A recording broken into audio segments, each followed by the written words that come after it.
Hola, buenas tardes. Bienvenidos a nuestro primer evento del 2024. Una muy interesante lectura de fondo del último libro de Pablo Ortúzar, Sueños de cartón, sobre oferta de credenciales académicas y sobre producción de élites en un país estancado, publicado por Ariel, viene calentito, recién salido de las imprentas. Em, la dinámica va a ser como suele ser la de estas lecturas de fondo. Yo voy a abrir, dar la palabra inicialmente a cada uno, pero luego es Arturo Fonten quien va a dirigir el intercambio con Pablo. Presento cortito a los que tengo acá al lado. Arturo Fonten, escritor, ensayista, muy conocido, académico de la Universidad Adolfo Ibáñez. Pablo Ortúzar, antropólogo y doctor por la Universidad de Oxford, investigador del IES y del Centro de Políticas Públicas de la Universidad Católica. La dinámica en la que yo voy a intervenir al menos es muy sencilla. Primero, Pablo, darte alrededor de 3 minutos para que hagas una síntesis general de tu propuesta, sobre todo respondiendo qué te lleva o cómo es que llegas a escribir este libro. Bueno, muchas gracias por su presencia. Muchas gracias, Arturo, por estar aquí también. Eh, a mí lo que me llevó a escribir este libro, que lo hice después de haber terminado, de presentado la tesis doctoral, eran ideas que se venían juntando por un largo tiempo respecto a cómo se había gestado el malestar en Chile. Y en particular en torno al problema educacional. ¿Por qué? Porque según lo que yo había leído y lo que yo había visto, la educación, especialmente universitaria, había sido considerada por las clases medias y por los gobiernos de la transición como la gran puerta para salir de la situación, cierto, de precariedad y de inestabilidad de la clase media chilena. Esta gran conjunto, digamos, de personas que vivían, unidades domésticas que vivían en una fuerte, ¿cómo se puede decir? Se habla siempre de fragilidad, ¿cierto? Alto endeudamiento, bicicleteo de deuda, etcétera, y donde la educación universitaria en particular era vista como la llave hacia un futuro más tranquilo y más próspero. Eh, y por lo tanto a mí me interesaba estudiar cómo ese sueño había sido utilizado y administrado por los distintos gobiernos de los últimos 20 años y si es que la administración de esa perspectiva, de esa expectativa, estaba involucrada de alguna forma con la crisis social que se refleja el 2019 y así como también con el ascenso al poder del Frente Amplio, que es un grupo principalmente caracterizado por venir del mundo de la dirigencia universitaria. Eh, entonces lo que hago en el texto es básicamente explorar la tesis de la inflación, ¿es cierto?, de títulos universitarios, la inflación de las credenciales académicas, a través de esta sobreoferta que primero es sustentada por el crédito conal del Estado, que se promulga durante el primer gobierno, bueno, el gobierno del presidente Ricardo Lagos, y que luego se radicaliza, ¿cierto?, con la política de gratuidad durante el segundo mandato de Michelle Bachelet. Entonces es un análisis cuyo foco es más bien materialista y económico. Me centro en las necesidades y en cómo, en el fondo, creo yo, los títulos universitarios fueron ofrecidos, fueron inflados, se sobreprodujeron como una forma de patear el problema de la precariedad de las clases medias durante la transición hacia adelante, lo que terminó generando un problema más grave en ese futuro que finalmente llegó o está comenzando a llegar. Y esto lo hago en paralelo obviamente con la tesis, o sea, habiendo estudiado distintas teorías e historias sobre la inflación monetaria, que es la que nosotros más bien conocemos y comprendemos mejor.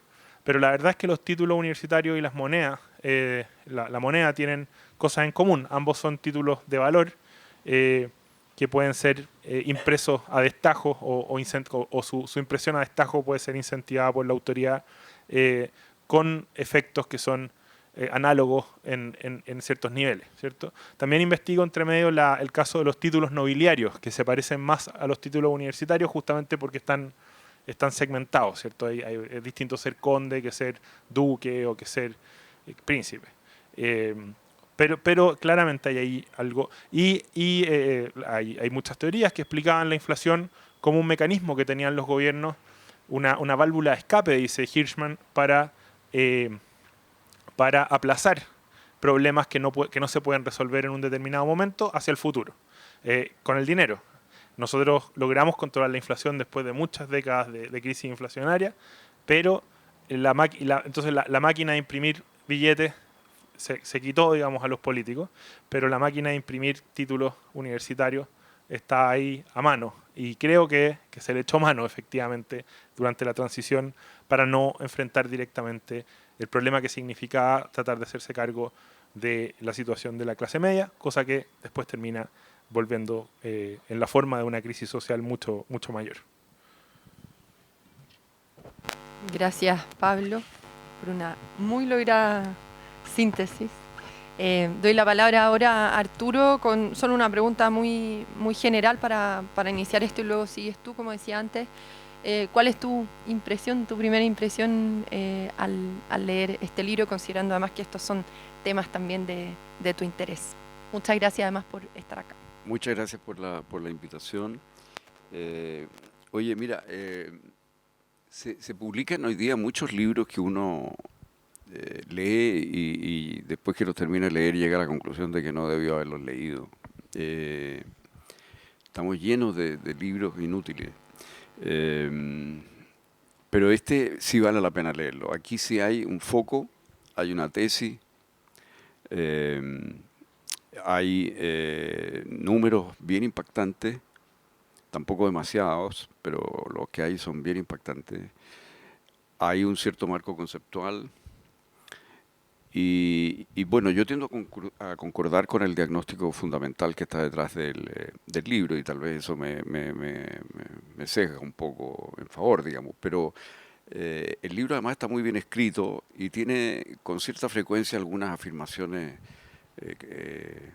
tajantes que a uno lo golpean un poco y se pregunta uno, bueno, pero ¿cómo va a demostrar esto? Digamos, ¿no? Y eso hace muy entretenida la lectura, porque hay un cierto desafío al lector que se mantiene a través de las páginas. Y el tema, como ha dicho Pablo, es básicamente esta inflación de los títulos universitarios, sus consecuencias y cómo este es uno de los puntos centrales para entender qué pasó en Chile, y qué es lo que nos ha pasado y qué es lo que nos tiene atribulados en este momento. Bueno, partiendo de ahí, yo me iría en primer lugar a este marco conceptual que tú desarrollas al principio, Pablo, donde juega un papel Peter Turchin, por ejemplo, uno de los autores importantes. Tú citas ahí una frase donde él dice: la sobreproducción de jóvenes con títulos avanzados ha sido históricamente el factor más significativo en la conducción de los estallidos sociales. Esto es una cita de Peter Turchin. ¿Por qué no nos cuentas un poco cómo ves tú la teoría de Turchin, en qué consiste? Sí, o sea, el texto tiene...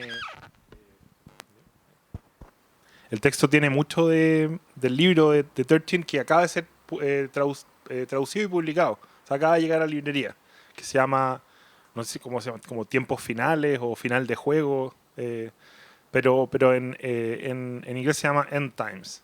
Y lo que Turchin trata de hacer es una teoría sobre las crisis, las crisis sociales mediante el estudio comparativo de distintas sociedades, que él llama cliología, este estudio comparado. Y él es un personaje muy interesante porque su trabajo, él tiene un corte y un método que son claramente, que tienen un eco soviético muy claro. O sea, él está buscando reglas, ciertas continuidades históricas que permitan anticipar escenarios de crisis. siendo alguien que trabaja en la academia norteamericana, pero que fue formado en biología en la Unión Soviética antes de que expulsaran a su padre por desafiar al régimen.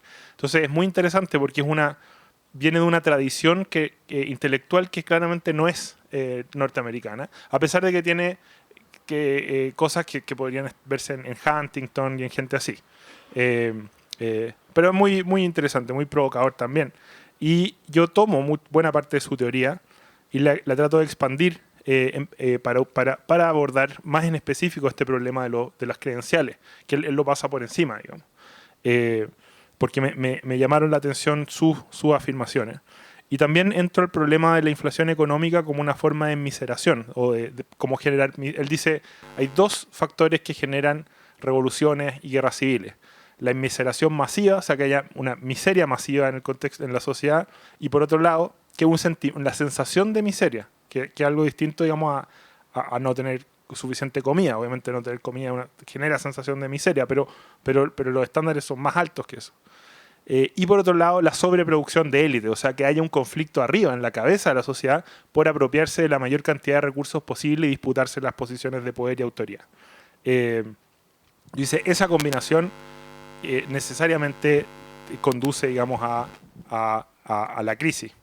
Y yo trato de ver si es que estos indicadores están o se pueden identificar en la situación chilena del proceso de la transición, y al final del ejercicio creo que se ven claramente.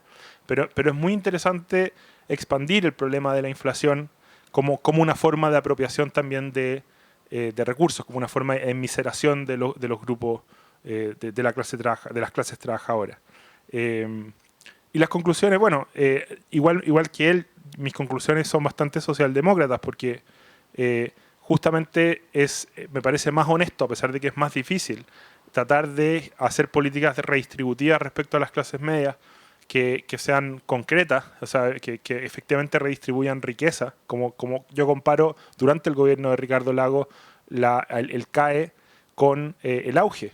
El auge es una política redistributiva directa que redistribuye riqueza, redistribuye acceso concreto a la salud, versus el CAE que lo que redistribuye son títulos de valor que justamente si es que se imprimen muchos pierden valor y por lo tanto la expectativa respecto al título una vez que es obtenido simplemente se ve frustrada en muchos casos, en un número creciente de casos, lo cual es muy preocupante.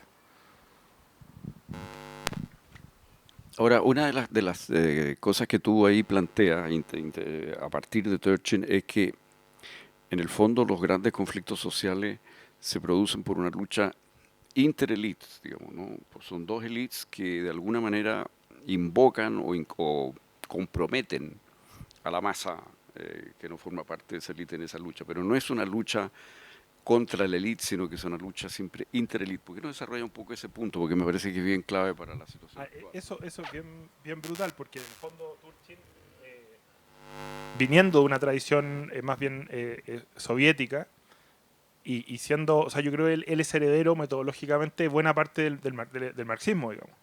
Pero por lo mismo, y por ser un materialista honesto, digamos, estudiando las revoluciones, identifica lo mismo que en su momento identificó Robert Michels, que es que la élite del poder, la vanguardia, normalmente termina utilizando a las clases trabajadoras como carne de cañón en sus conflictos para reemplazar a la élite dominante anterior. Entonces, y eso lo lleva, claro, una perspectiva, lo aleja, ¿cierto?, de la tradición marxista, la tradición política, lo aleja del comunismo, si se quiere, y lo acerca al realismo de Mosca, del mismo Michels o de Pareto. Y claro, ese es un cruce muy, muy interesante y muy complicado, porque al final lo que se muestra, que es algo que muchos intuíamos de antes, digamos, es que, claro, justamente cuando los conflictos elitistas normalmente consumen gran cantidad de sangre y sufrimiento del resto de las clases sociales, pero con resultados, digamos, que son de interés simplemente de la clase que está buscando reemplazar al... Así como hay todo un marco conceptual con autores, digamos, hay también autores chilenos en esto, y que tú interpretas y le sacas mucho partido.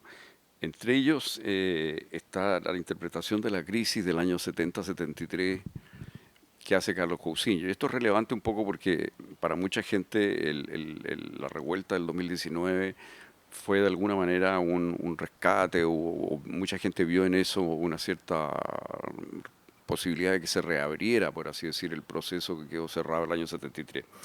Entonces, el libro explora eso para ver algunas similitudes y diferencias. Y me parece que el trabajo de Carlos Cousiño es bien interesante y tú lo interpretas de una manera bien elocuente, me parece. Bueno, Carlos Cousiño fue un gran profesor de sociología en la Católica y no está muerto, sino que se dedicó a vender vino después de que se aburrió de hacer clases, que efectivamente se volvió cada vez más frustrante, digamos, y los vinos cada vez más interesantes, cosa que nos pasa a todos con los años también.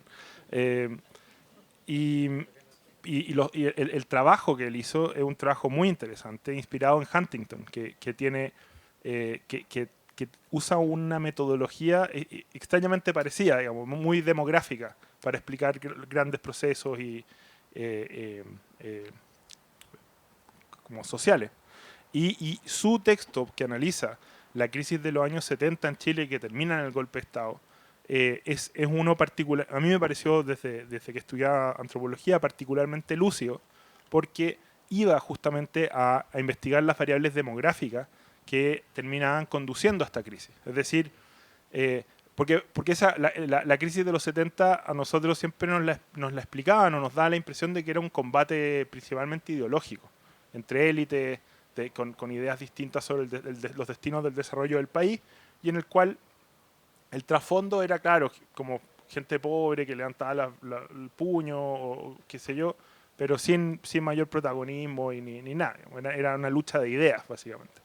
Pero cuando uno ve el texto de Cousiño, lo que él retrata es una situación social en la cual la migración campo-ciudad, por ejemplo, juega un rol central. O sea, yo no tenía idea, pero Santiago quintuplicó su población en 10 años.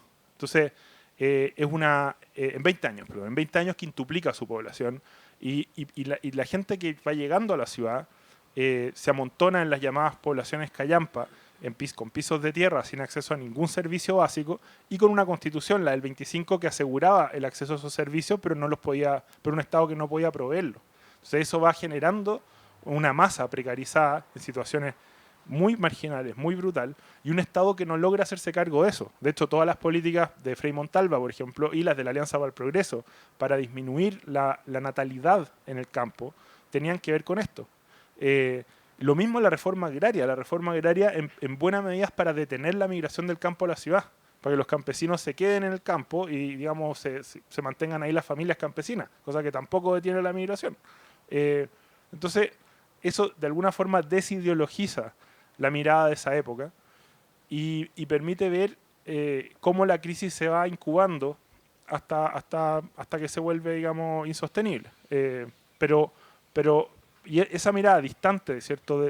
O sea, que le da un rol a la ideología, pero es un rol secundario y muestra cómo las variables demográficas y materiales son claves. También el radicalismo, Cousiño apunta que en el fondo es una época donde la relación entre jóvenes y viejos en la sociedad chilena, debido a la tasa de natalidad de la época anterior, justamente que la tasa de natalidad estalla, ¿cierto?, en los años 50, es brutal. O sea, hay como 3 jóvenes por cada viejo, digamos. Entonces una sociedad muy joven, con una situación de mucha desigualdad y sufrimiento, donde el radicalismo está a la vuelta de la esquina. Y eso permite compararla, ¿cierto?, con nuestra situación. Lo cual hace más extraño 2019 y más interesante que simplemente decir cómo se repite otra vez el 73, que mucha gente de izquierda y derecha que estaba segura de eso. Así es. Bueno, y dentro de este cuadro de autores chilenos que tú trabajas, está este trabajo de Sergio Ursúa, que tú mencionas varias veces, donde de alguna manera él, con un análisis económico, muestra que hay un porcentaje bien importante de los titulados universitarios que contra las expectativas más les habría convenido entrar a trabajar directo desde la enseñanza media y estarían en una situación económica mejor que la que están después de 5 o 6 años de estudio universitario. Ese tema me parece que es otro... Que ahora la FNE, la Fiscalía Nacional Económica, acaba de iniciar una investigación, ¿cierto? Una investigación. respecto a las carreras que ellos llaman con retorno negativo. Y en el análisis previo que presentaron, ellos creen que de 15.000 programas universitarios que hay hoy día en Chile, las carreras con retorno negativo, es decir, que al terminar esa carrera uno está en una posición peor que si no la hubiera estudiado, serían 5.000 de las 15.000, un tercio de los programas. Y además una cantidad brutal de estudiantes y de familias comprometidas en ese enredo. Eso lo publicó el 2012.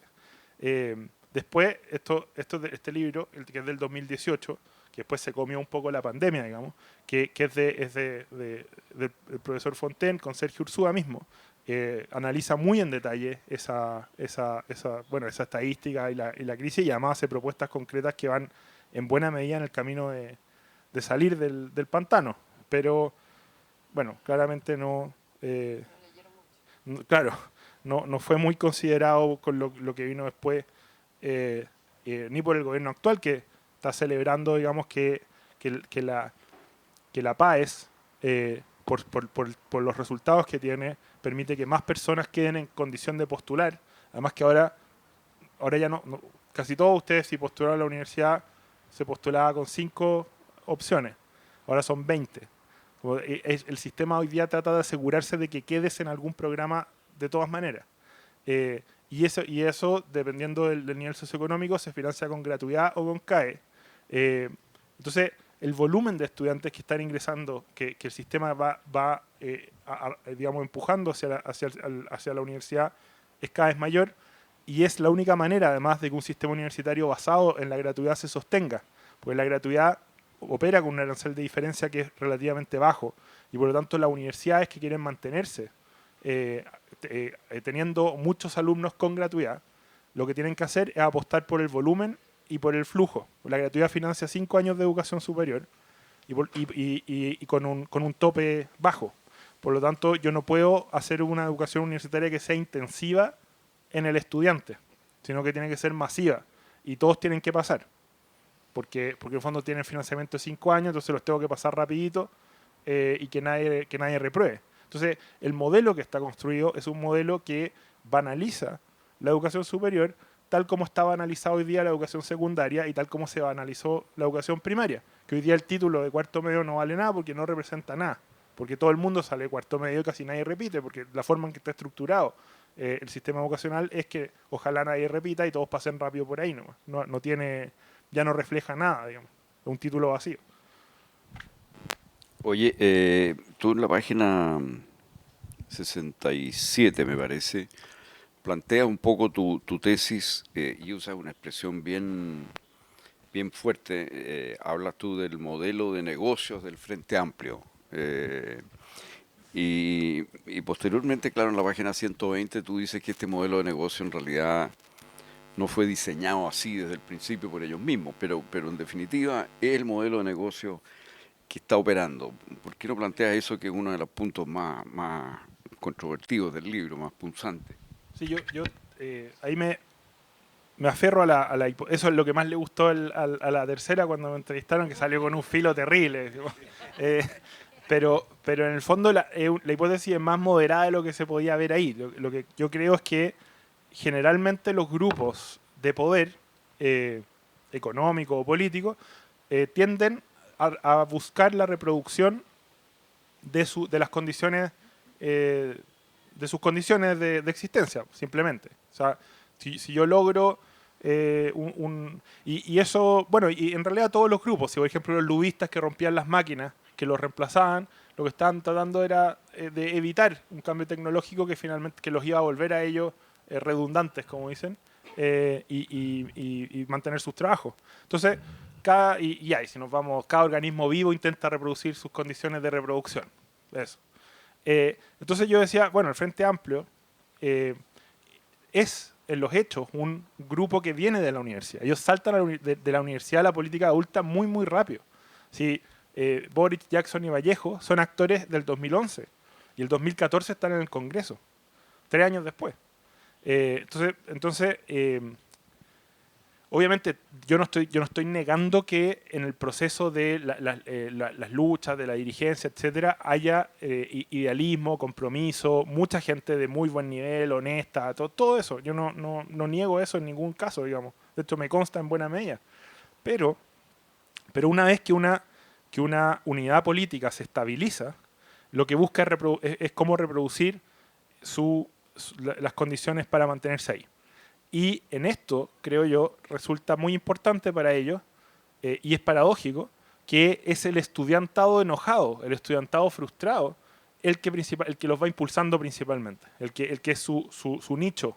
Y esto lo muestra, por ejemplo, cuando se ha estudiado hoy día cuál es ese 25 a 30% de apoyo duro al presidente Boric, de un apoyo que no ceja, digamos, que no cae, que es su colchón, digamos. Lo que identifican las encuestas es principalmente, no completamente, pero principalmente a personas de clase media y clase media baja con estudios superiores. Entonces, eso refuerza la idea de que o sea, que el movimiento político que llegó al gobierno es un movimiento de base universitaria y de dirigentes cuya experiencia, cuya formación es universitaria. Y luego la pregunta entonces, bueno, ¿y cómo se reproduce ese poder?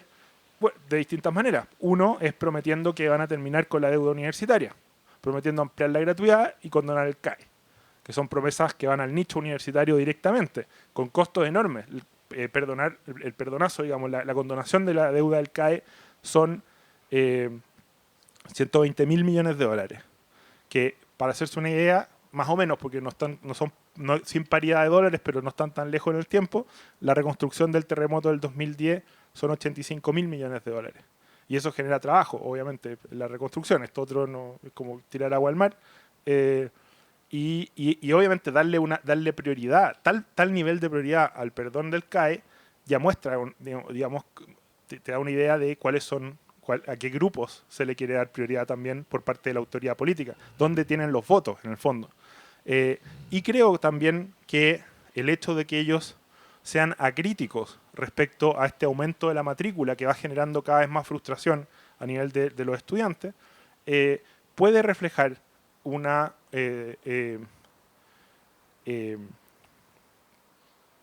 Bourdieu diría como una acción racional inconsciente, porque en el fondo están haciendo crecer el bolso de votos que ellos conocen, donde ellos tienen red, donde ellos tienen dirigencia, porque el Frente Amplio tiene muy poca base popular, en particular Revolución Democrática, pero tiene una enorme base universitaria y una fuerte maquinaria universitaria. Entonces su nicho real es la universidad, no el mundo del trabajo. Y por lo tanto, si es que se llena más de gente en la universidad, tienen un mayor potencial, digamos, de votante y de militante.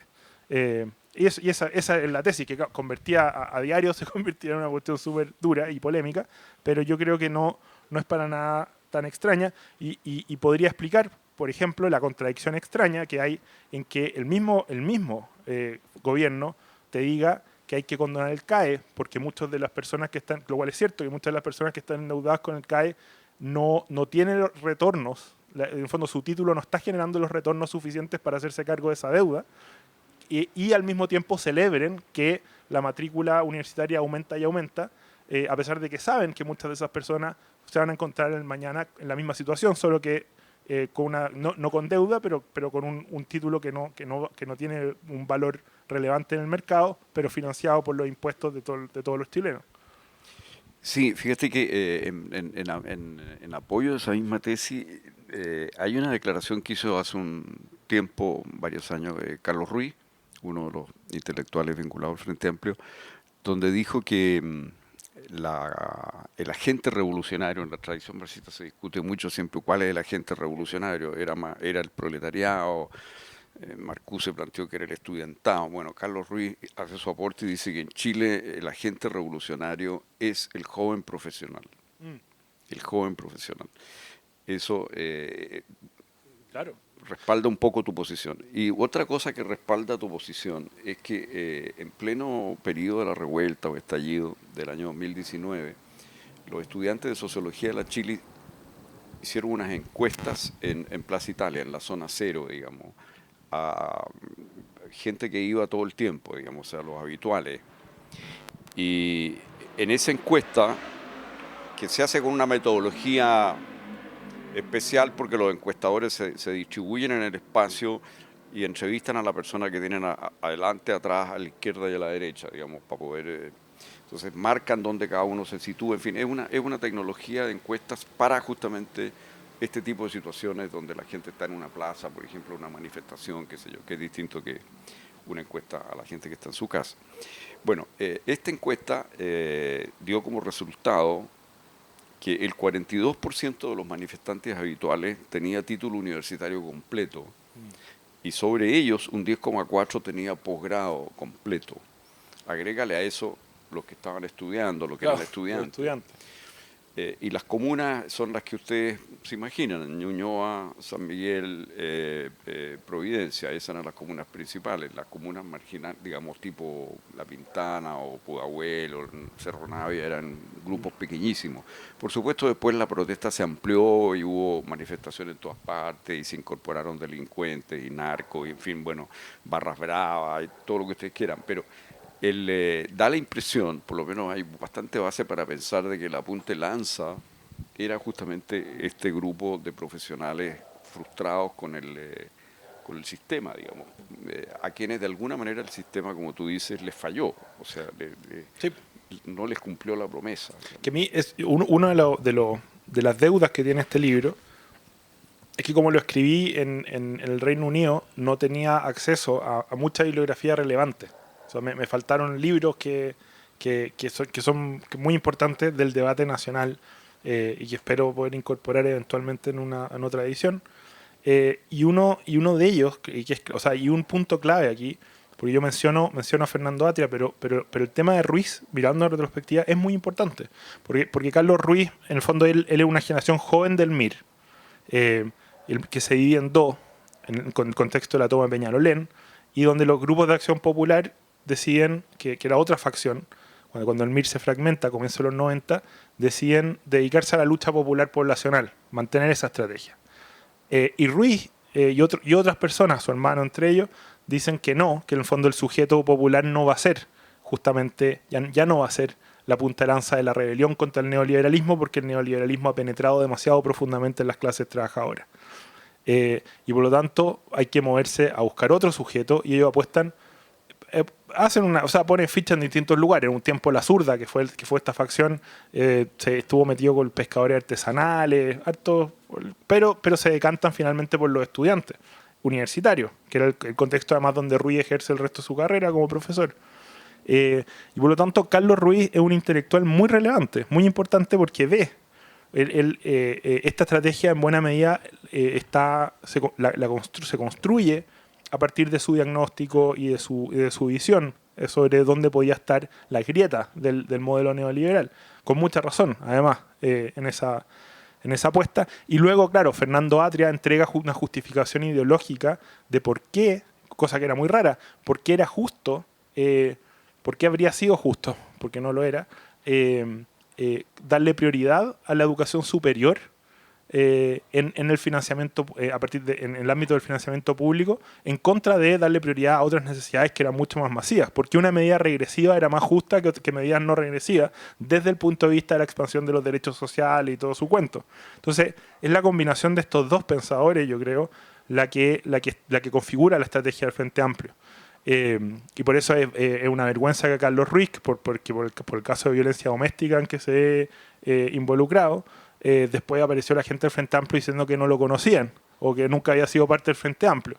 Emilia Schneider, que hoy día tiene un sueldo de 7 millones, sin haber pasado nunca por ninguna otra cosa, saltó de la presidencia de la fecha al Congreso, dijo que no, que él nunca había sido muy importante para el movimiento. Y en verdad su sueldo se lo debe a Carlos Ruiz en buena medida, que apostó bien las fichas a comienzos de los 90. A propósito de intelectuales y de cómo pasó esto, ¿no? Porque uno se pregunta, bueno, ¿cómo pasó esto? Tú mencionas a algunos economistas, mencionas a la Alejandra Misala, un trabajo de ella con Romaguera, con la Petra Romaguera, ¿no? Que fue importante, pero la verdad es que hubo una cantidad de estudios económicos en ese momento que fundamentaban esta expansión rápida de la matrícula universitaria. Te tiro un poco cuál es mi sensación, porque yo viví esto muy intensamente. En la Unidad Popular circuló mucho el slogan "La universidad para todos". Ese era un tema, digamos, que tuvo algunas manifestaciones concretas, por ejemplo, la Universidad del Paraíso, no sé, alguien como Víctor Faría, por ejemplo, que en ese momento era un radical de izquierda, estaba muy en esa línea y se hicieron cosas importantes tratando de incorporar a los obreros a la universidad, darle unos grados rápidos, universitarios, en fin. Había una idea y este eslogan funcionaba, universidad para todos. Esto, por supuesto, quedó postergado. Pero, ¿qué ocurrió en esos años? Que empezaron a aparecer una serie de estudios en esos años ya cuando se diseñan estas estrategias, estas políticas, para aumentar rápidamente la matrícula universitaria, que lo que mostraban era que el nivel de ingresos, como tú señalas en ese estudio de Alejandra y Pilar, saltaban si la persona tenía un título universitario. Entonces la desigualdad estaba detrás de tener o no tener un título universitario. Entonces, cuando uno argumentaba, y esto es interesante por la discusión que viene ahora, cómo corregir esto, porque bueno, tenemos aquí una bomba de tiempo, hay que hacer algo, digamos, pero yo les transmito un poco mi experiencia en esto. Cuando nosotros argumentábamos y decíamos, bueno, pero estas universidades van a ser de mala calidad, entonces de muy mala calidad y con estudiantes muy mal preparados, que tienen muy bajo puntaje, entonces no se puede predecir que vayan a tener el mismo comportamiento en el mercado laboral que los titulados de hoy. Esto parecía muy sensato, pero ¿qué nos respondían? Nos respondían que incluso los alumnos que tenían un año de universidad y que luego habían salido porque no habían podido rendir, incluso ellos en la escala salarial después tenían un premio respecto de los que simplemente habían llegado a cuarto medio. Entonces nos decían, por mala que sea esta universidad, igual algo van a aprender, van a quedar en definitiva con más destreza que si no fueran a la universidad. Entonces, dele con loya. Suponiendo que el premio venía de la destreza. ¿Ah? Suponiendo que el premio venía además de la destreza. Exactamente. Claro. Entonces, bueno, por supuesto que no había ningún estudio de mercado real que probara esto. No había ninguna visión dinámica de los datos. Y yo creo que es una falla de muchos de nuestros economistas, que se cuedan con los datos del momento y no ven la proyección. No había una dimensión dinámica. ¿Qué pasaba si se llevaba a cabo la política? Y hemos terminado con una situación en la cual, según un informe de UNESCO del año 2018, nosotros tenemos más gente hoy en la educación superior, en el cohorte que se está educando, que Suecia o Francia. Sí. Que Suecia o Francia. O sea, caramba, o sea, chuta, ¿cómo tendría que ser la economía chilena para necesitar más gente en la educación superior que la que necesita Francia o Suecia, digamos? Entonces, ahí hubo, ahora, yo puedo decir que hubo muchos economistas en esto, no sé si muchos, pero muy importante, y se armó un consenso que fue una especie de sabiduría convencional sobre que esto era lo que había que hacer. Había que intervenir en el mercado educacional por la vía de subsidios, y esa intervención iba a producir este efecto deseado. Sí, además es como lo que cuando una cosa se ve tan buena, uno tiende, el wishful thinking hace que uno exagere la bondad de las cosas y no vea los problemas. Porque claro, aquí imagínense, si uno es presidente de un país y una política pública que tiene un impacto brutal, enorme. O sea, yo estoy seguro que Ricardo Lagos se veía como una especie de iba a pasar a la historia a partir de esta política si es que los cálculos eran correctos y todos los economistas decían que eran correctos, como una Pedro Aguirre Cerda. Y iba a masificar la educación universitaria para las clases medias, que era lo que más querían, digamos. Y todo esto y todo se veía bueno, entonces, y toda la gente iba a ganar más plata, todos íbamos a estar mejor, Chile se iba a pegar el salto al siglo XXI, todo el cuento. Sin embargo, las investigaciones que ya estaban en esa época sobre el analfabetismo funcional de la OCDE mostraban que el 80% de las personas que salían de la educación secundaria en Chile no entendían lo que leían ni sabían usar aritmética básica. Y eso ya era una bandera roja gigante respecto a seguir, digamos, empujando personas a la educación superior, asumiendo que la educación superior por lo menos exige comprensión de lectura y uso de aritmética básica.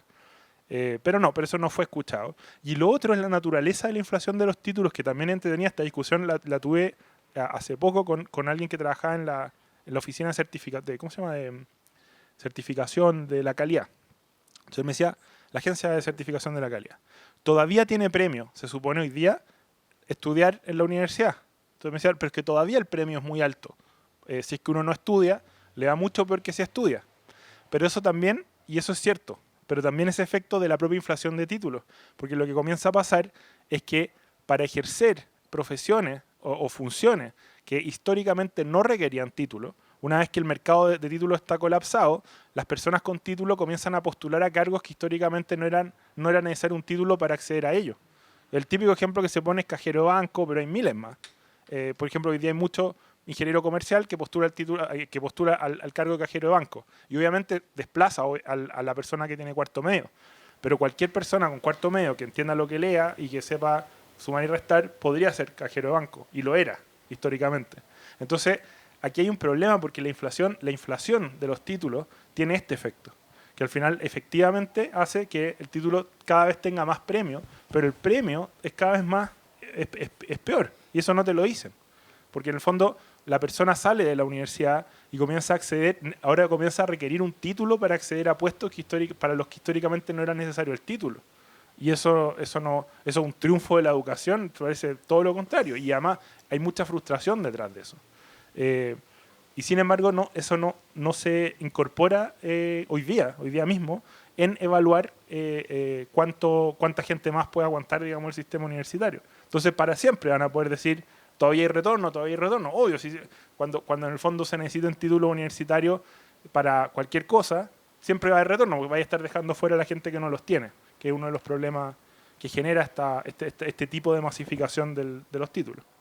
Sí, ahora y el ejemplo que tú pones de los cajeros se usa mucho porque es muy elocuente, porque el cajero de antes, que no tenía título universitario, tenía una manga negra y tenía que por lo menos contar los billetes, digamos.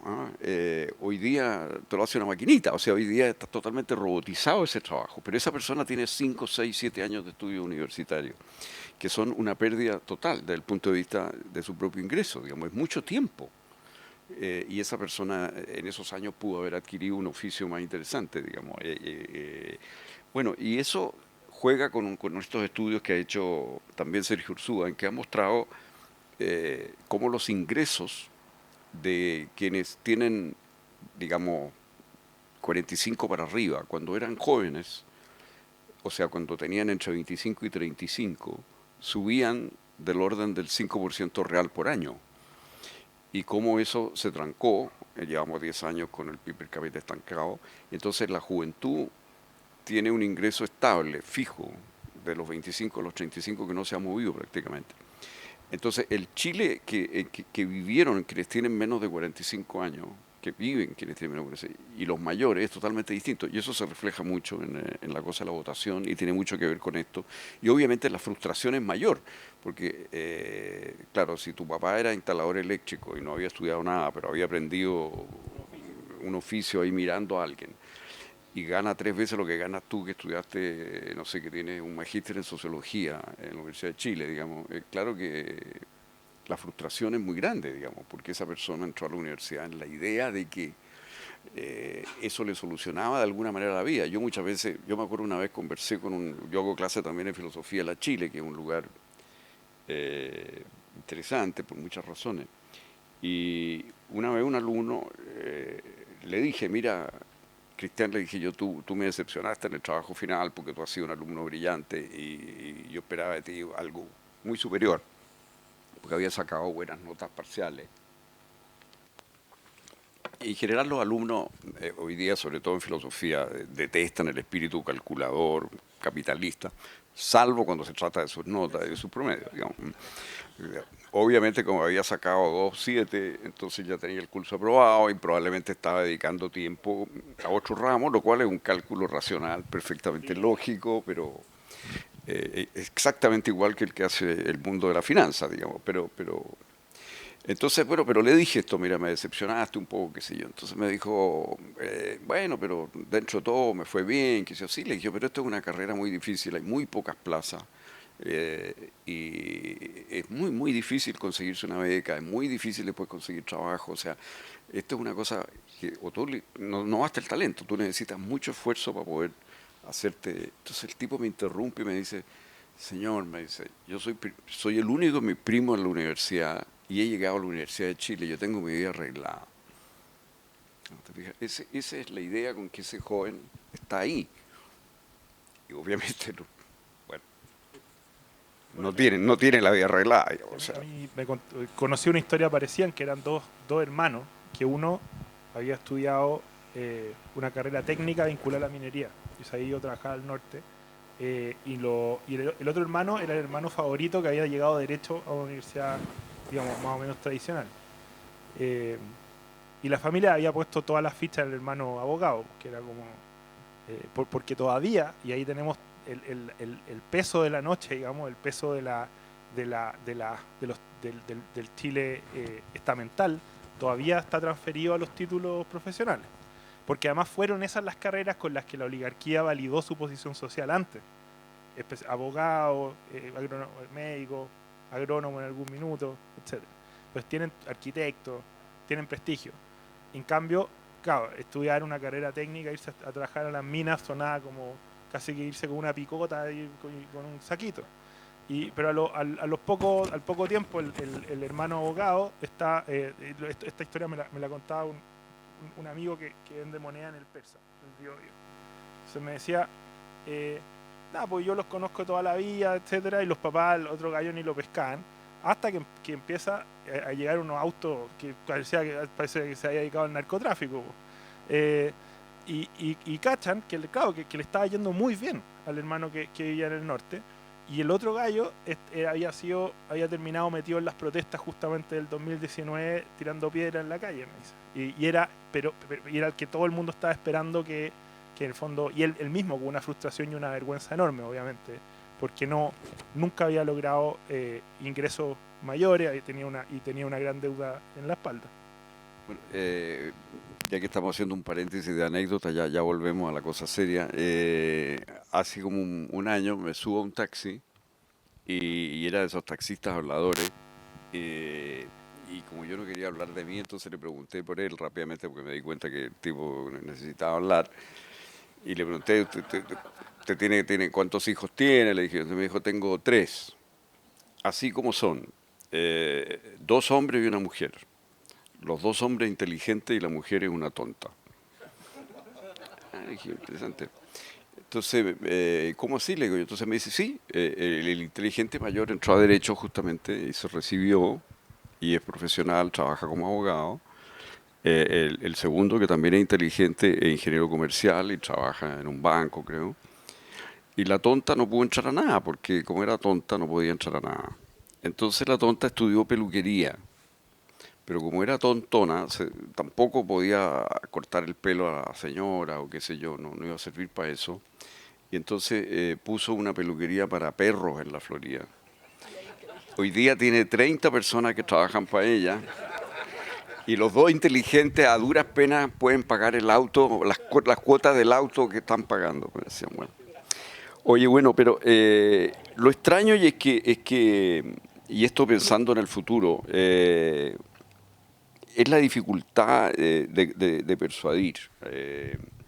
Y uno de los temas que tú tocas en esto tiene que ver con el tema del mérito. ¿Por qué no desarrolla un poco ese punto que me parece que es otro de los puntos importantes del libro? Sí, ese es uno de los temas más complicados porque yo tengo convicciones o me había formado convicciones antimeritocráticas, en el sentido que la idea de la meritocracia es complicada como principio ordenador de la sociedad, en parte porque la gente que le va bien piensa que no le debe nada a nadie y el resto siente que en el fondo tienen menos capacidades que los que les fue bien, digamos, se desmoralizan, que es el argumento que desarrolla muy bien Sandel en su libro sobre el mérito, sobre la meritocracia.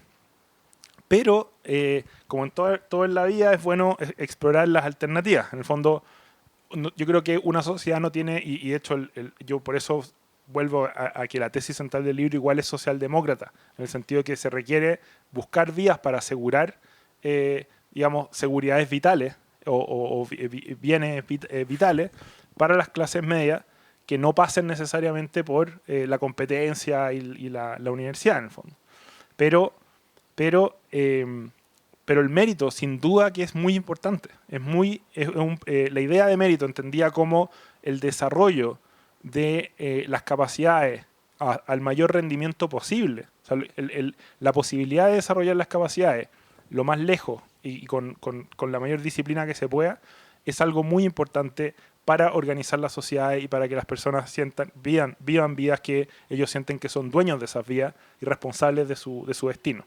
Cosa que yo creo que Sandel no toma tan en serio y que Carlos Peña, en su respuesta a Sandel, y también hay otro autor inglés que trabaja, creo que en el Economist, que publica también una respuesta a Sandel muy dura, la cito en el libro, y muy elocuente. O sea, hay que rescatar el principio de mérito como ente articulador de la sociedad, porque la visión antimeritocrática tiende a ser aristocrática.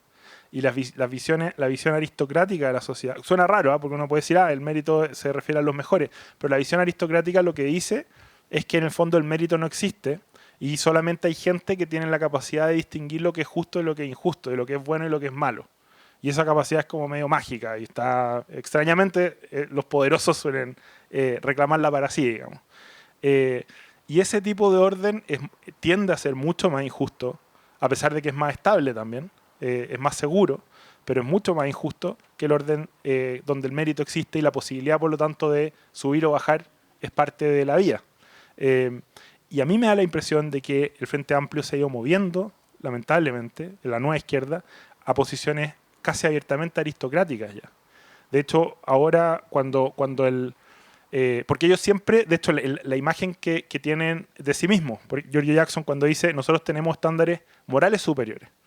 Y al mismo tiempo, en el prólogo que escribe al libro de Fernando Atria, La mala educación, él dice, yo vivía y vivo con la angustia del privilegiado, con la angustia de aquel que sabe que le dieron más oportunidades que al resto y que no las merecía necesariamente. Pero hay un loop, que es que en fondo la conciencia del propio privilegio al mismo tiempo te hace ver a ti mismo como alguien moralmente superior, como alguien que es mejor que los demás. Porque tú, a diferencia del resto, que aprovecha su privilegio, eres consciente que no lo mereces. Y eso te hace mejor de facto. Entonces, como el gran inquisidor en la posición.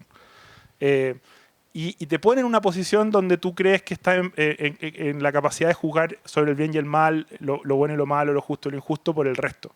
Y a mí esto, ahora que se ha ido divorciando el Frente Amplio de la pretensión de ser un partido popular, va apareciendo el elemento aristocrático cada vez con más fuerza. O sea, por ejemplo, el apoyo radical, porque primero criticaron la idea de que hubiera una comisión de expertos en el segundo proceso constitucional, pero al final era lo que más les gustaba. La propuesta de los expertos era una maravilla, y cuando ya se metió la gente elegida, ahí se echó a perder. Pues la gente elegida venía con ideas muy extremas, muy tontas. La gente eligió mal, en cambio los expertos, súper bien. Y ahora, de hecho decían, nos podríamos quedar con la propuesta de los expertos, todo ahí. Entonces, hay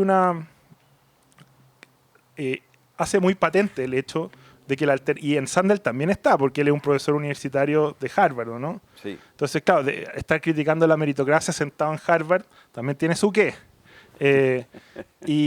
Y que lo dice muy bien, los críticos de Sandel lo apuntan también. Hay la alternativa al mérito es la aristocracia, generalmente. Y por eso los regímenes autoritarios que son antimeritocráticos, generalmente se supone que la dirigencia encarna un etos superior o alguna cosa de tipo Fidel, digamos, una cosa mayor. Y ahí sí que no hay movilidad, no hay nada. Entonces, yo creo que el retorno del mérito es lo que necesitamos, pero equilibrado con tener cuidado, ¿cierto?, con la meritocracia, con la idea de que la gente merece todo lo que tiene y chao, que ahí se acaba el cuento. Yo creo que eso no es así, pero el mérito es muy importante y creo que en ese sentido Sandel, los argumentos que Carlos Peña, por ejemplo, articula en contra de Sandel son tremendamente válidos y valiosos para el debate que tenemos por delante, y lo que se hizo con la educación selectiva chilena, que nosotros podemos, yo siempre hablé de eso como el Instituto Nacional, los institutos tradicionales, como centros de alto rendimiento, y que nosotros consideremos que estudiantes que tienen las capacidades para rendir a ese nivel no puedan acceder a instituciones de alto rendimiento, que básicamente lo que hacían con profesores que sabían hacerlo, ¿cierto? Era obtener los mejores resultados de esas capacidades. Es algo muy brutal. Lo que se hizo es muy brutal. Y en base a cosas que se mostraron espurias, como el efecto Pares, que era falso. O sea, fue brutal. Y además es una reforma que, vuelvo al punto aristocrático, y se diseñó por personas que no tenían a su hijo en esos espacios, ni soñaban con ponerlos ahí, sino que tenían a los hijos en los colegios más exclusivos de Santiago y los siguieron teniendo ahí. Entonces, es muy extraño el suceso, digamos, de la destrucción de la educación selectiva para la clase media en Chile. Bueno, ahí de nuevo, a mí me parece que se produjo una conjunción de académicos que todos transmitían la misma canción y estaban muy unidos entre sí y se creó un consenso donde el problema era la selección y el copago como mecanismos de segregación, y que la segregación era el problema que tenía la educación chilena. Y esa fue otra pelea que dimos y que también perdimos. Y la pregunta que yo me hago ahora, bueno, es ¿por qué no pudimos persuadir? Porque teníamos bastantes argumentos, digamos, teníamos datos, y yo me acuerdo haber estado no sé, en la comisión del Senado cuando se discutió la ley de inclusión, con el ministro Izaguirre, con la gente a favor, la gente en contra, polemizando. Y bueno, si ustedes miran lo que era el Instituto Nacional, en ese momento, por ejemplo, si uno mira, claro, a uno le decían, a ver, el argumento era, ¿no es cierto?, en el agregado los resultados reflejan más o menos el bagaje cultural de la familia. Y eso es verdad. Entonces el mérito, y aquí viene la conclusión, no existe. Pero es que ese es el non sequitur. Porque resulta que la gente que tenía más o menos el mismo bagaje cultural eran miles de personas. Y dentro de ellos había mucha competencia. Entonces, por ejemplo, el Instituto Nacional había el año 2008 había, no sé, un 6,98% de gente que en pesos del 2008 ganaba 144.000 pesos o menos. Y había solo un 5% de gente que ganaba más de 1,5 millones. Y la mayoría estaba entre los 288 y los 432.000 pesos de esos años. O sea, era, digamos, para lo que es Chile, más o menos, era básicamente capas medias y capas medias bajas las que estaban ahí. Y fíjense que si uno miraba, por ejemplo, lo que pasaba con el ingreso a Ingeniería Civil de la Católica y la Chile, en la Católica, el Instituto Nacional aportaba, el año 2014, por ejemplo, aportaba 21 estudiantes a Ingeniería Civil, que estamos hablando de las carreras más selectivas, digamos, de la Católica, y 31 a la Chile. El segundo colegio a la Católica en Ingeniería ese año era el Grange con 17, después el Santiago de Caluch con 14, después el Tabancura con 13. Pero, oye, el Instituto Nacional aportaba 21. En la Chile era 31, después la Tarria 8, el Carmela Carvajal 7, el Liceo Maipú el cuarto con 6. O sea, eran liceos que efectivamente estaban permitiendo que la gente llegara a profesiones de élite con una formación de élite y se graduaban. Hubo periodos en la Universidad de Chile donde casi un cuarto del estudiantado de Ingeniería Civil venía del Instituto Nacional. Era una cosa impresionante. Entonces, bueno, todo eso se perdió. ¿Pero por qué se perdió? Se perdió porque no se veía este tema de la competencia como algo positivo y del mérito como algo positivo. Por ejemplo, en el Instituto Nacional tradicional había que tener un cierto promedio en la enseñanza básica para poder postular. Ese era un primer corte. Y un segundo corte era la prueba de admisión. Por ejemplo, el año 2002 dieron la prueba de admisión 3.800 y fueron aceptados 717. Bueno, obviamente ahí hay mérito. O sea, esa gente entraba al instituto con la sensación de que le había ganado a mucha gente, pero a mucha gente. Entonces, eso era una realidad. Lo mismo pasaba en el Carvajal, en el liceo número 1, distintos liceos. O sea, esto era una realidad. Ahora, bueno, ¿qué pasa cuando esto se echa abajo, a mi juicio?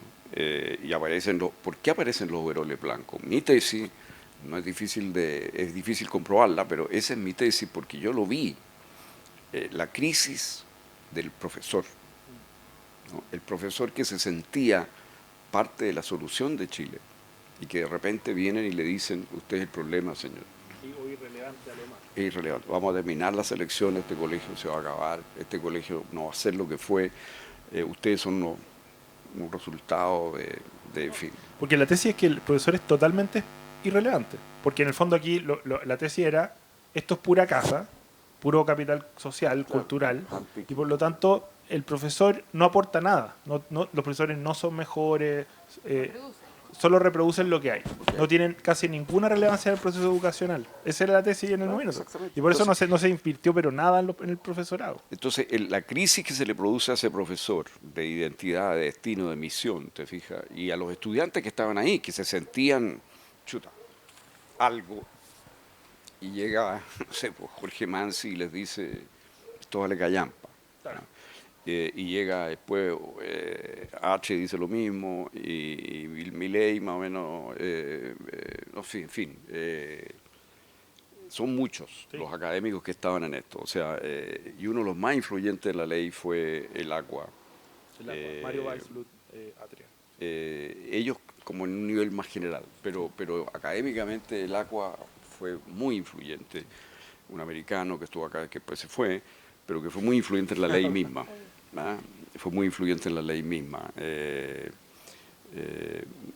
Entonces, era un grupo de académicos muy cohesionados y que de alguna manera el Frente Amplio adoptó, ¿no? Y adoptó en su pensamiento y se llevó a cabo este experimento que fue muy violento, si uno lo mira en términos de lo que se hizo, digamos, ¿no? Por ejemplo, otro de los argumentos era que el copago explicaba la segregación. Y claro, la correlación simple era que si tú ibas a un colegio de La Pintana y tenía copago, la gente pagaba, no sé, 10.000 pesos. Si tú ibas a un colegio en Ñuñoa, la gente pagaba, no sé, 20.000 pesos, 25.000 pesos. Entonces tú decías, bueno, el copago está causando la segregación. Pero eso era absurdo, no era así. Ahora que tenemos un sistema de Sí. ciego, de tómbola al azar, no se ha alterado nada la segregación. Porque la segregación, como en todas partes del mundo, es producida por los barrios. Geográfico. Porque los barrios modernos son segregados. Y si tú vas a cobrar en un colegio un copago y tu colegio está en La Pintana, no vas a poner 25 lucas, porque obviamente la gente no lo va a poder pagar. Pero no es que primero esté el colegio y luego llegue el barrio, Claro. es que está primero el barrio y luego el colegio. Esto lo explicamos hasta la saciedad en seminarios, en debate, en artículos, y no logramos persuadir. Y esa es la pregunta que yo te hago ahora. Bueno, ¿qué nos falló? Porque muchas cosas las dijimos. Por ejemplo, yo participé en la presentación del libro La Buena Educación de Atria. Yo fui uno de los que lo presentó. Cierto. Y yo dije ahí dije textualmente, vamos a tener un ejército de profesionales de papel. Eso fue reproducido en CIPER. Y CIPER reprodujo mi presentación. Cero efecto. Cero efecto. Y no fue la única vez. El año 2011 con Enrique Aval publicamos un enorme artículo en el Mercurio mostrando esto mismo. Cero efecto. O sea, ¿y cuál fue el problema? Miraba las cosas desde hoy. ¿Por qué no teníamos esa capacidad? ¿Por qué no pudimos persuadir? Mi sensación, y eso te lo dejo un poco a ustedes como tema a pensar, digamos, es que las discusiones académicas, primero en Chile, tendemos a experimentar demasiado rápidamente con una idea académica. ¿Ah? O sea, una idea que en la academia está validada, entonces tiene que funcionar en la realidad. Como que no hay esa cosa propia del político, que es, bueno, sentir la realidad. De alguna manera la realidad es más compleja que el modelo que viene directo de la academia. Entonces, esa sensación como que la varita mágica, esta es la solución académica probada. Esa es una primera cosa que está en nuestro mundo político, como que una especie de cosa como servil frente sobre todo si esto viene avalado con estudios además extranjeros, como era el caso, ¿no? Porque esto fue, hay que decirlo, esto fue avalado por grandes profesores extranjeros, en fin. Me refiero a la ley de inclusión específicamente. Y también a lo del CAE, que fue avalado por el Banco Mundial, etcétera, o sea que había muchos poderes. Pero yo tengo la sensación de que en definitiva, y esto te lo digo a ti porque yo creo que te puede servir, el tema es que al final cuando tú trasladas una discusión académica a las políticas públicas y quieres tener efecto en políticas públicas, no en la mera discusión académica, tú tienes que encarnar de alguna manera un valor ético. Y ahí fue donde nosotros perdimos. Claro, ¿qué estaban defendiendo? Ellos estaban defendiendo el tema de la desigualdad, la igualdad. Ellos estaban defendiendo la igualdad. Ellos tenían una solución para la desigualdad. Y nosotros estábamos diciendo, no, bueno, mérito, la realidad, la eficiencia, la calidad académica, la calidad del profesional, esto es irreal, esto va a producir problemas. Pero eso eran como vaticinios que ellos miraban con escepticismo y ellos se quedaban con este valor ético, te fijas, de la igualdad. Y había algunos que explotaron esto con mucha eficacia persuasiva, con mucha eficacia retórica. Sin cambiar a los hijos de colegio, eso sí, pero bueno. Otros defendían el poder. Claro. Sí, debió haber encendido alarmas que no movieran a los hijos de colegio si es que suponían que daba lo mismo el colegio, que los profesores daban lo mismo y todo lo demás. Pero claro, en el momento parecía chimuchina, ¿no? Ahora, porque a mí hay otro intelectual neoyorquino, Turchin es un ruso neoyorquino, que es una combinación muy explosiva, y el otro es ¿cómo se llama?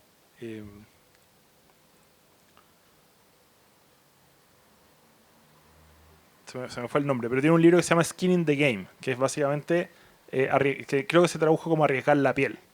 Y él dice como, no hay que confiar en la gente que no sabe o que no tiene nada que ver en los temas que está hablando. O sea, hay que evaluar muy bien los argumentos que vienen de personas que no están arriesgando nada al argumentar. Y eso es cierto, eso es verdad. Taleb, justamente.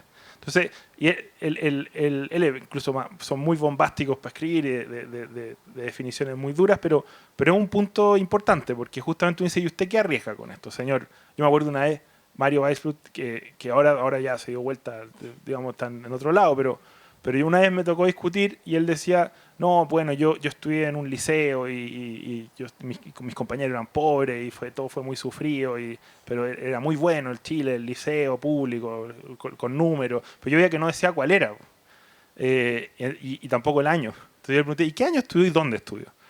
Decía, bueno, yo estudié en el Lastarria y terminé la educación media del 62. Y era como, eso es antes de que la secundaria fuera obligatoria, y por lo tanto muy pobres no eran sus compañeros, y era un liceo en Providencia, que básicamente estábamos en los sectores más acomodados de la ciudad en ese momento. O sea, y él decía, si los colegios públicos fueran hoy día como eran en mi época, yo habría mandado a mis colegios a un liceo público. O sea, a mi hijo a un liceo público. Y yo decía, bueno, pero... o sea, usted básicamente... Y yo le pregunté, ¿y a dónde lo mandó? No, bueno, el Grange. O sea, eligió bien, digamos. O sea, como de toda la gama se fue lo más sencillo, digamos. Como si fabricaran un Yagán, yo manejaría un Yagán. ¿Y qué auto tiene? No, un Lexus. Pero si hubiera un Yagán, yo tendría un Yagán. Ok. Y claro, y al final el punto era, usted fue una especie de Grange financiado por impuestos de toda la gente. O sea, aquí hay una cuestión que no cuadra nomás. Por eso en el libro yo trato de aferrarme, yo no hago ni una especulación en pedagogía, no me meto en temas que en verdad no manejo, sino que es muy político. O sea, intento, desde una visión más bien materialista y económica, entender qué hay debajo de esta cuestión. Lo que Taleb diría el juego. ¿Cuál es el juego que se está jugando? ¿Dónde están las fichas? ¿Quién gana y quién pierde con esta cuestión? Y me interesaba argumentar así porque es una forma de argumentación que yo creo que puede ser persuasiva justamente para las nuevas clases medias chilenas que han crecido al alero del mercado y donde la pregunta es quién gana y quién pierde. Y además que con mucha desconfianza justificada por las élites. Obviamente la respuesta cuando yo muestro estos datos es, tú no querís que la gente que no es cuica vaya a la universidad, querís impedirles entrar a la universidad. Eso me han respondido algunas personas. Porque te hacen competencia o cualquier cosa así. Pero si uno mira los datos, yo creo que eso se disuelve de inmediato.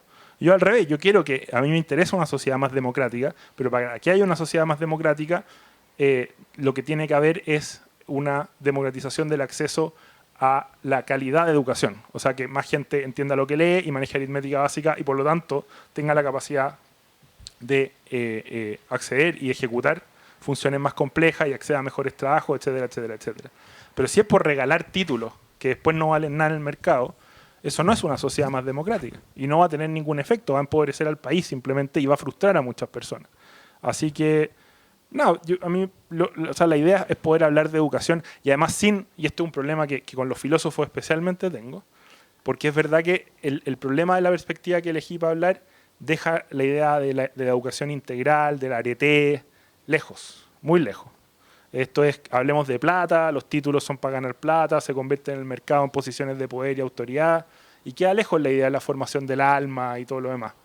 Pero es porque creo que enfrentamos una realidad que es tan precaria y tan brutal que estamos lejos también de poder hablar de eso cuando el 80% sale sin entender, sin poder leer, digamos. Bueno, pero yo sobre eso te haría un comentario, y es que los estudios que ha hecho Hirschman, por ejemplo, y todos muestran que el rendimiento, en un sentido económico bien concreto, está muy vinculado a ciertos hábitos, sí, como disciplina, puntualidad, capacidad de concentración, capacidad de sostener el esfuerzo.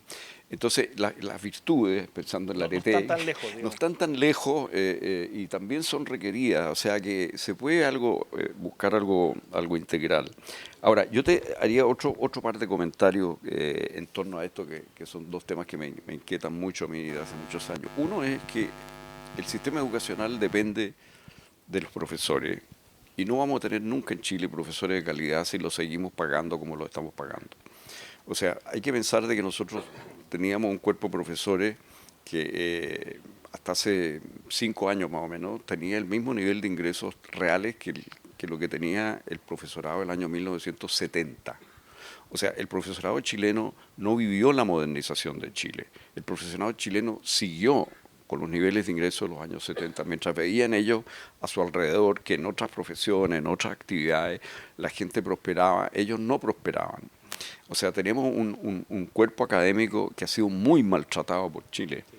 Y ese es un punto clave. Si uno mira el costo-oportunidad entre ser profesional en general o serlo en la educación básico-media, comparado con otros países, el costo-oportunidad de Chile es muy alto.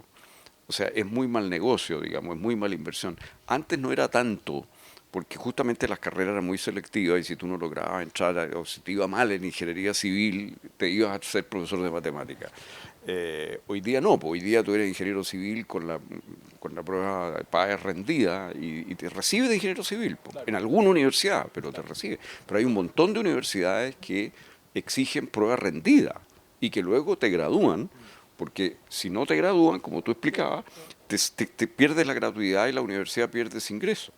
Entonces, el incentivo está para sacar profesionales de baja calidad. Eso está instalado en el sistema. Ese no es el mercado. Yo defiendo que el mercado, yo no soy socialdemócrata como tú, pero aquí hubo una intervención en el mercado de políticas públicas que subsidiaron el sistema. Esto no fue algo espontáneamente del mercado. No solo eso, sino que además, como había universidades con fines de lucro, que eran la gran mayoría, entonces es lo que se estableció una suerte de mercantilismo, o sea, una especie de industria del retail con subsidio estatal, donde lo que te convenía era, te fijas, tener carreras de tiza y pizarrón a gran escala. Esto no lo hicieron todas las universidades privadas, por supuesto que no, pero muchas de las con fines de lucro se dedicaron a esto, simplemente a producir cientos salas de 400 alumnos, un profesor ahí, o a veces 3 profesores en la misma sala, o sea, cosas que uno no puede creer, y el Estado financiaba esto. Y fíjate que las universidades, bueno, tú lo dices eso, las universidades que tienen costos más bajos son las que se pueden financiar casi totalmente hoy día con la gratuidad. Exacto.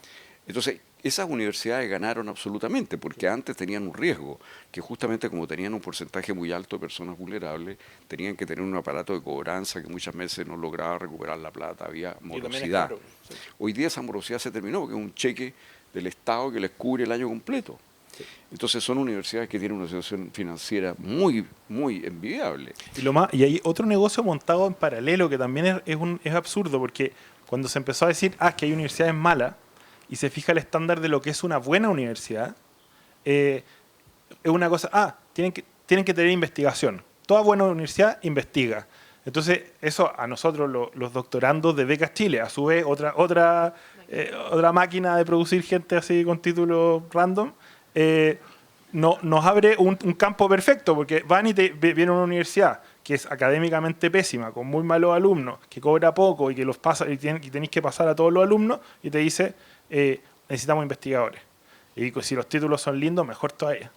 Y cumplen con el mínimo que exige la acreditación, y con eso ya juntan todos los puntitos de acreditación y después mueven como corral de estudiantes de forma rauda por salas gigantes. Ese es lo que se termina armando. Que es algo que no tiene ningún sentido, ninguno. Había una enorme sobrevaloración en esta área, como en otras, de la capacidad real regulatoria que tiene el Estado. Sí. Y creer que los regulados son muy idiotas, te fijas que no encuentran resquicios, está lleno de resquicios. Yo no voy a entrar en detalle, pero sé de una universidad, por ejemplo, que capturó no sé cuántos doctores en España que estaban, no sé, manejando taxi o qué sé yo, digamos, que eran tipos que tenían doctorado, que no tenían, pero aparecen entonces como doctores y eso inmediatamente hace subir los índices de la universidad. O sea, como esto está lleno de resquicios, es imposible que el Estado logre manejar todas las variables que hay y controlar realmente esta calidad. Y ojo, porque el cuerpo, si es que la clase de profesores universitarios, de los doctorados, ve un interés, justo sus trabajos dependen de que se mantenga este sistema, porque además nos ofrecen como buenos sueldos, buenas posiciones, a partir de este esquema de la gratuidad. Eso hace que además, extrañamente, los académicos, el mundo universitario y los intelectuales estén a favor de este sistema. Y que no lo critiquen al menos. No, claro, todos los académicos tenemos interés en que haya hartas universidades, posibilidades de empleo y qué sé yo, te fijas. O sea, obviamente hay un interés muy, muy, muy fuerte ahí. Y eso, ahora, ¿cómo se soluciona esto? Digamos, porque este tema es muy complicado. O sea, nosotros tenemos hoy día esta gratuidad que incentiva estos comportamientos. Por ejemplo, un profesor propuso que fuera obligatorio por ley, cuando tú presentas un currículum para conseguir un trabajo, entregar tu certificado de notas y que la universidad estableciera como reglamento que todos son aprobados, pero las notas son diferenciadas.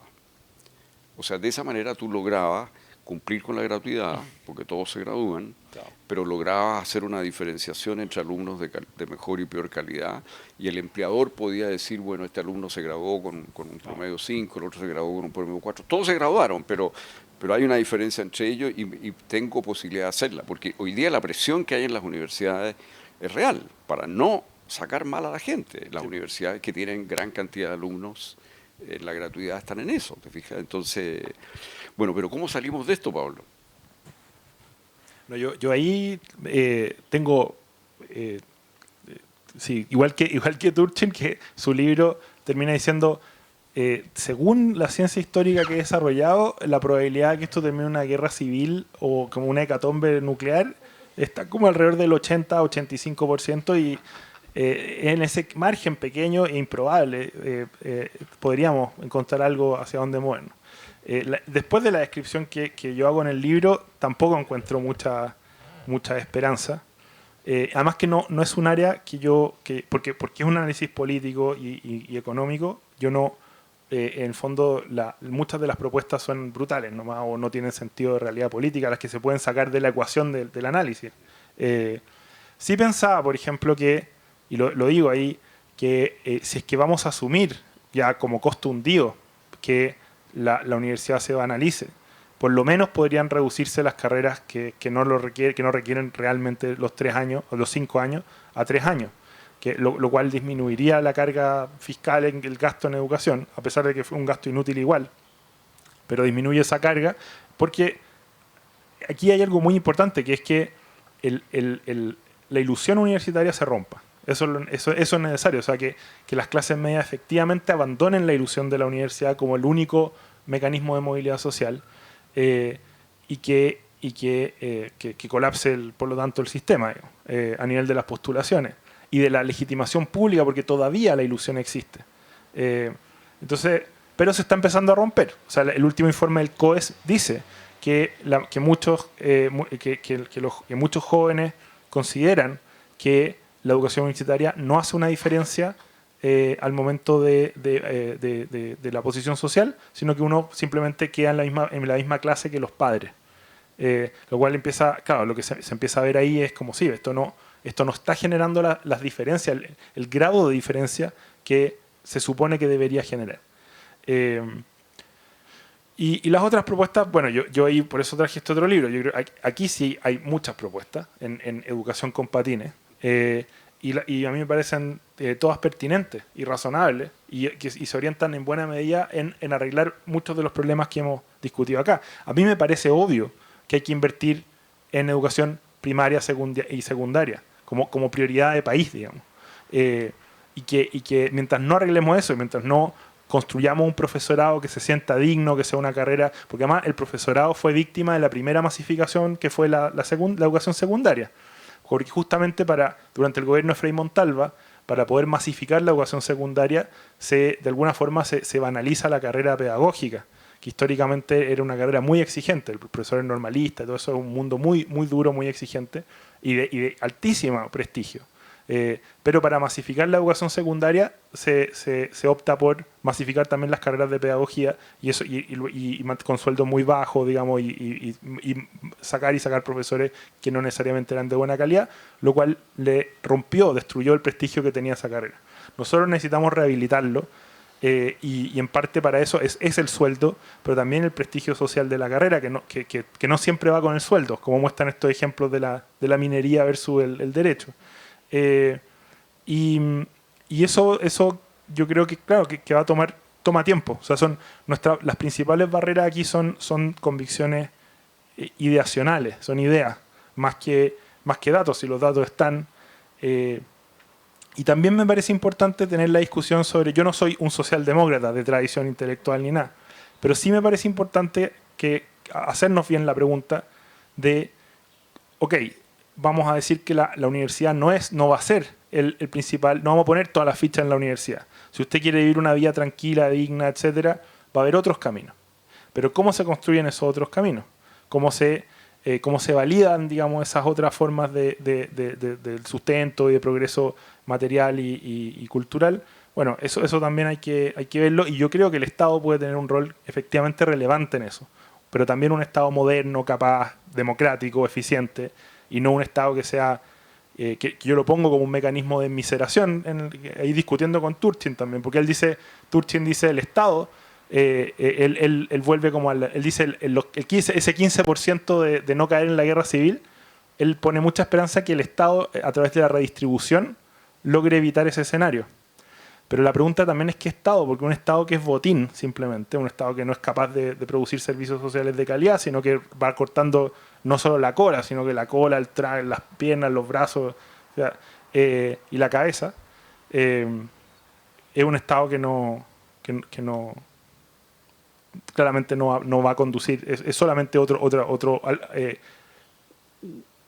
espacio de saqueo más en la guerra de élites, ¿no? Ese es el punto. Bueno, yo no me quiero extender más y agradezco mucho la paciencia, pero ha sido para mí muy, muy interesante esta conversación y te agradezco realmente mucho esta posibilidad de conversar acá.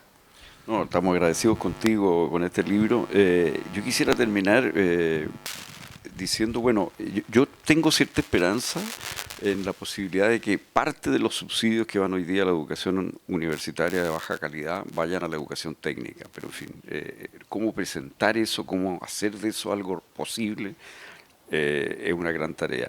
Pero quiero leerles unas líneas para que ustedes vean que este tema nos acompaña desde hace tiempo.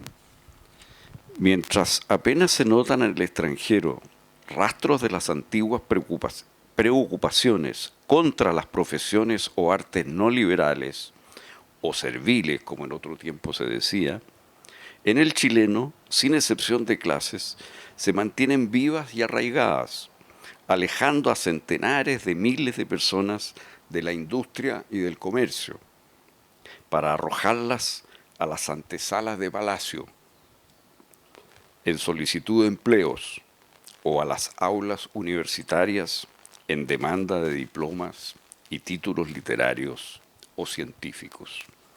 Esto lo escribió un gran liberal, don Sorabel Rodríguez, el año 1886. Es su artículo que se llamó De nuestra inferioridad económica y fue la base del libro de Encina posteriormente. Así que este es un tema que tiene historia. Muchas gracias.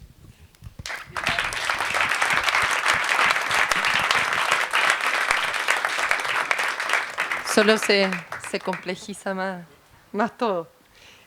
Muchas gracias, Pablo, Arturo, por esta conversación profunda, inquietante también un poco, pero bueno, solo así se pueden enfrentar de verdad los problemas que tenemos como país. Y me parece que dentro de todo, a pesar de por momentos el pesimismo, salen en esta conversación varias, al menos conclusiones y críticas respecto a lo que se ha hecho que pueden aportar luces para lo que viene, sobre todo para que la política tenga algo que ofrecer y no solo esperar que la ilusión se rompa por una generalización de la frustración, ¿no? Y nada más. Agradezco a nombre de todo el IES también al público, a Arturo especialmente por haber venido a tener esta conversación. Aprovecho también de, aparte de invitar a comprar y leer el libro de Pablo, también comprar y leer el último libro del IES, de Daniel Mansuy, se llama Enseñar entre iguales, la educación en tiempos democráticos, que cruza desde un lugar diferente, en un registro diferente, preguntas muy convergentes con la reflexión de Pablo, así que puede ser un interesante alimento para esta discusión. Los dejo también invitados a seguir revisando nuestras redes sociales todo el tiempo para las actividades que retomaremos en marzo. Y los invito, a propósito de Cousiño y el abandono de las aulas universitarias por vino, a que tomen también acá un vino un ratito y compartamos entre todos eso. Muchas gracias.